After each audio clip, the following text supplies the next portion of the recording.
आज की दुनिया में बढ़ती हुई टेक्नोलॉजीज की मदद से जीवन बहुत ही आसान हो गया है। लेकिन अगर हम इन मॉडर्न टेक्नोलॉजीज के इतिहास के बारे में जानने की कोशिश करें तो हमें यह पता चलता है कि ये टेक्नोलॉजीज मॉडर्न नहीं बल्कि इनका आविष्कार तो सदियों पहले ही किया जा चुका है।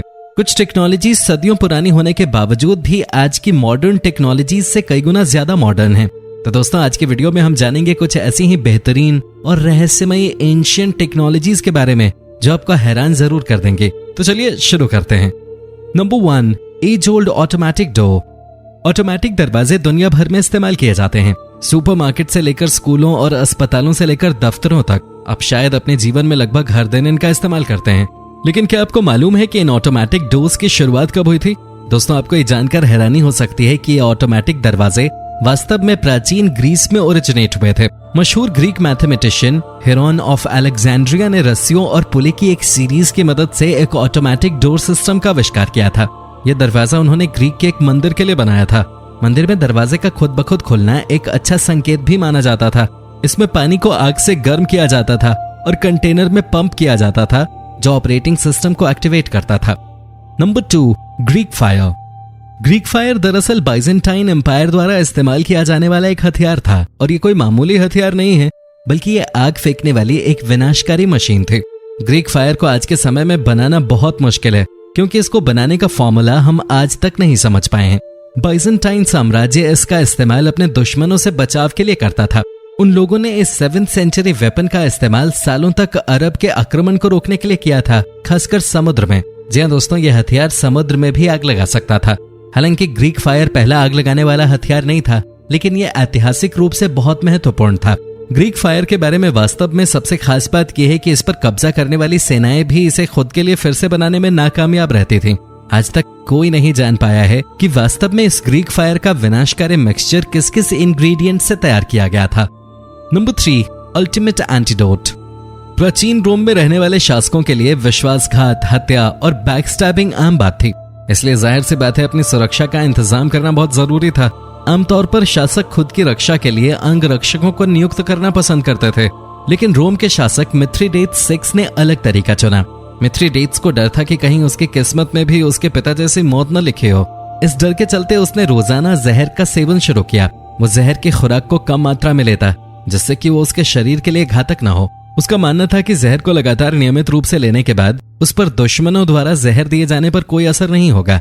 इसी समय के दौरान जड़ी बूटियों और कई दूसरे इंग्रेडिएंट्स को मिलाकर एक विशेष मिश्रण तैयार किया गया जो किसी भी जहर के लिए एक एंटीडोट था। इस एंटीडोट को बाद में मिथ्रिडेट के नाम से जाना जाने लगा। Number 4, ancient Roman concrete. यूं तो प्राचीन रोम रहस्यों से भरा हुआ है, लेकिन प्राचीन रोम से जुड़े सबसे आकर्षक रहस्यों में से एक है उसके मजबूत और सदियों से बने हुए कंक्रीट हार्बर स्ट्रक्चर्स। 2000 वर्षों से समुद्र की लहरों से घिरे हुए ये स्ट्रक्चर्स अभी भी मजबूती से खड़े हैं। आज की मॉडर्न कंक्रीट की तुलना में रोमन कंक्रीट न केवल अधिक टिकाऊ है बल्कि ये वास्तव में समय के साथ मजबूत होता जाता है। रिसर्चर्स के अनुसार रोमन कंक्रीट चूने और ज्वालामुखी चट्टान को मिलाकर बनाया गया। पानी के नीचे स्ट्रक्चर्स के निर्माण के लिए इस मोर्टार और ज्वालामुखी टफ के मिक्सचर को वुडन फॉर्म्स में पैक कर दिया जाता था।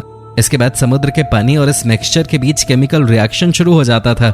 इस रिएक्शन का प्रोडक्ट बनता था कैल्शियम, एल्यूमिनियम, सिलिकेट और हाइड्रेट, जो कि बहुत स्ट्रॉन्ग बॉन्ड होता है।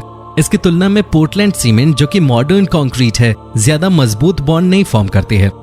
Number 5, Damascus steel. Damascus steel, जैसा कि इसके नाम से ही पता चल रहा है, एक प्रकार का स्टील था। स्टील का नाम सीरिया के एक शहर डमास्कस के नाम पर रखा गया है। इसका इस्तेमाल तलवार या तेज धार वाले हथियार बनाने के लिए किया जाता था। यह स्टील भारत से इंपोर्ट की जाने वाली वुड स्टील की मदद से बनाया जाता था। इन तलवारों का मेन फीचर यह है कि इनमें बैंडलिंग और मॉटलिंग के पैटर्न्स दिखाई देते हैं जो बहते हुए पानी जैसे लगते हैं। इस स्टील से बनी तलवार बहुत ही सख्त और तेज धार वाली होती है। डमास्कस स्टील के प्रोडक्शन का ओरिजिनल मेथड इतिहास के पन्नों में कहीं गुम हो गया है, इसलिए वर्तमान में इस स्टील को बनाना बहुत ही पेचीदा काम है।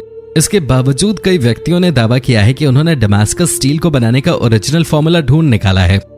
Number 6, steam engine.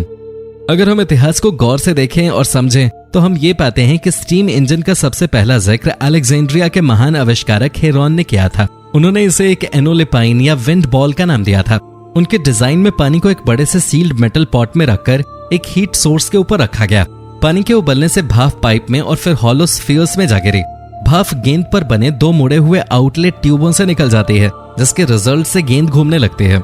अपने डिजाइन में उन्होंने जिस प्रिंसिपल का इस्तेमाल किया वो आज के जेट प्रपल्शन के प्रिंसिपल जैसा ही है। हेरॉन के इस आविष्कार को लोगों ने समय के साथ भुला दिया और न ही इसका सही इस्तेमाल किया गया। लेकिन स्टीम इंजन की कहानी यहीं खत्म नहीं होती है। 1577 फिलोसोफर, एस्ट्रोनॉमर और इंजीनियर टाक अल दीन द्वारा स्टीम इंजन का आविष्कार किया गया।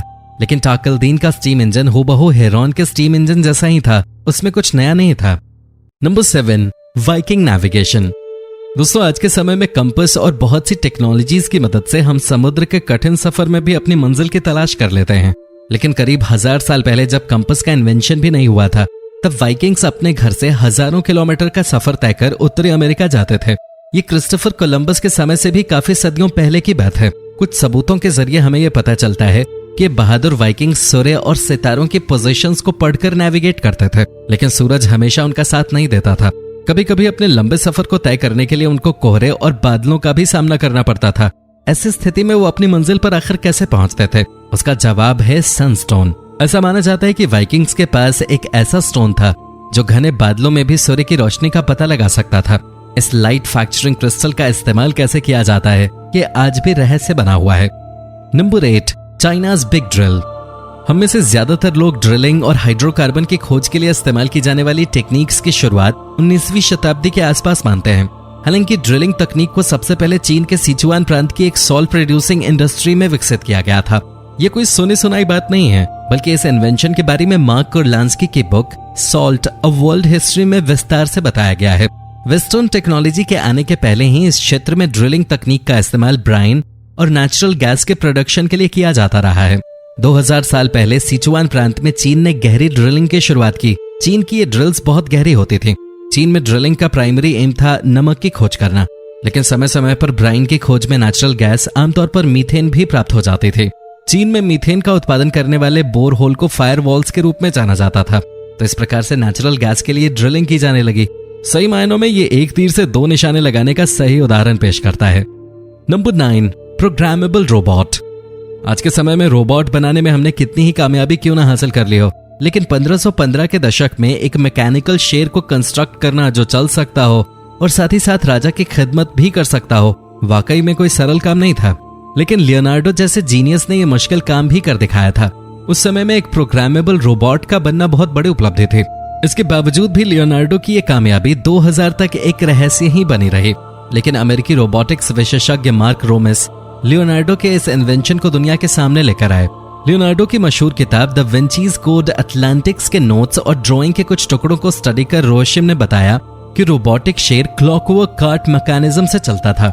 इस डिजाइन में शेर के आर्म्स के जरिए उसके मूवमेंट को कंट्रोल किया जाता था। लेकिन द विंची का ये रोबोट इतिहास का पहला रोबोट नहीं था।